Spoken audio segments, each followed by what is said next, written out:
শ্রী শ্রী রামকৃষ্ণ ঠাকুরের জ্ঞান এবং বিজ্ঞান সম্পর্কে বাণী। বিজ্ঞান হলে সংসারেও থাকা যায়।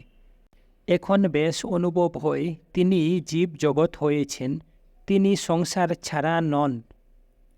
যে দুধের কথা কেবল শুনেছে সে অজ্ঞান, যে দুধ খেয়েছে তার জ্ঞান হয়েছে, যে দুধ খেয়ে হৃষ্টপুষ্ট হয়েছে তার বিজ্ঞান হয়েছে।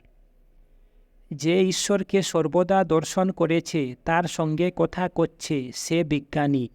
তার স্বভাব আলাদা, কখনো জড়বৎ, কখনো পিশাচবৎ, কখনো বালকবৎ, কখনো উন্মাদবৎ, কখনো সমাধিস্থ হয়ে বাহ্য জ্ঞান শূন্য হয়ে জড়বৎ হয়ে যায়। সে সব কিছু ব্রহ্মময় দেখে, তাই পিশাচবৎ। সূচি অসুচি বোধ থাকে না, হয়তো বাহ্যে করতে করতে কুল খাচ্ছে বালকের মতো। বিষ্টামূত্র জ্ঞান নাই, সব ব্রহ্মময়। আবার উন্মাদবৎ, তার রকম সকম দেখে লোকে মনে করে পাগল। আবার কখনো বালকবৎ, কোনো পাশ নাই, লজ্জা ঘৃণা সংকোচ প্রভৃতি।